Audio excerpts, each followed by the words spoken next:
as Princess Elizabeth in 1951.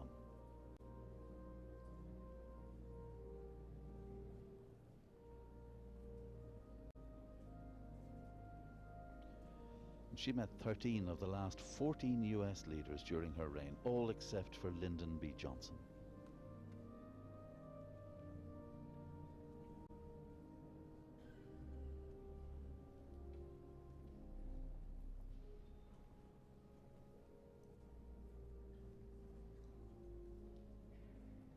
And now we see the beginning of the procession, which will include holders of the Victoria Cross, the George Cross, and the Orders of Chivalry.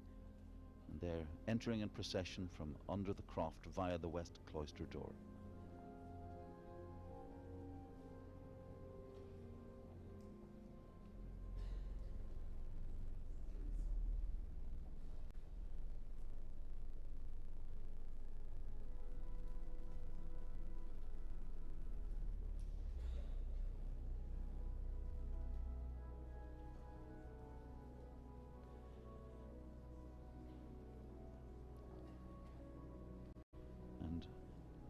Leading the procession there, Captain David Lilly, whom I met in Iraq in 2003 during the conflict there.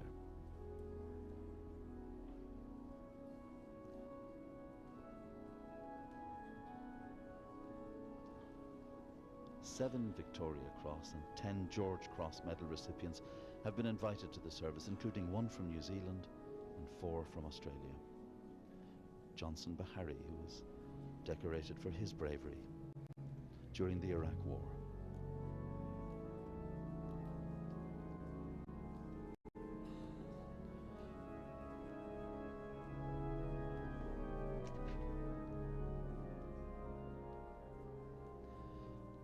A procession of the brave.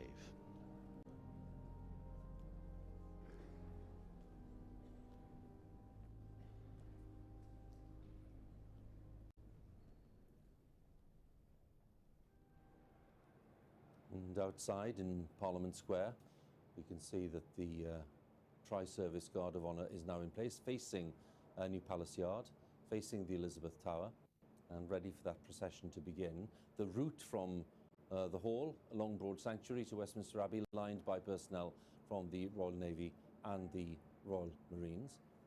And of course, we've been focusing in recent days on Westminster Hall.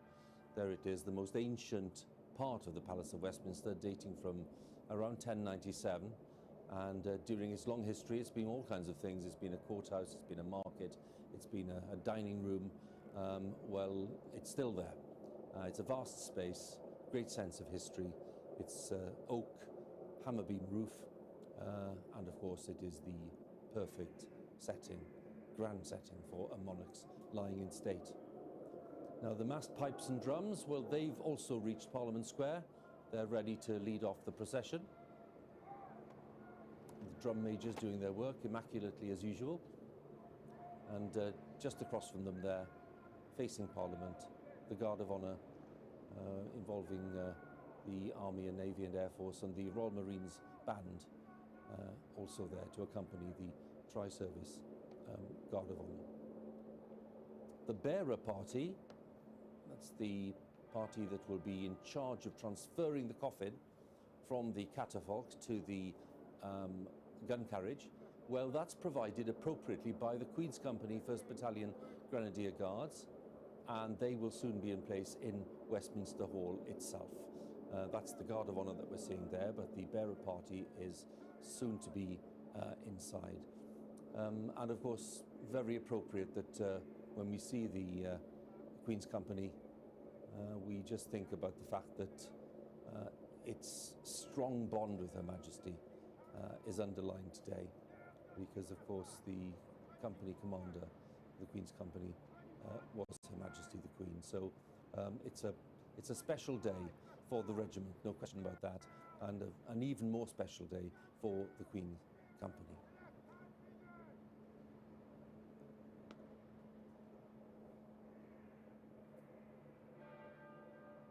Now, if you'd like more information about the procession order, you can find a specially made graphic on the BBC News Online part of the website, which details the formation and those taking part. There it is, bbc.co.uk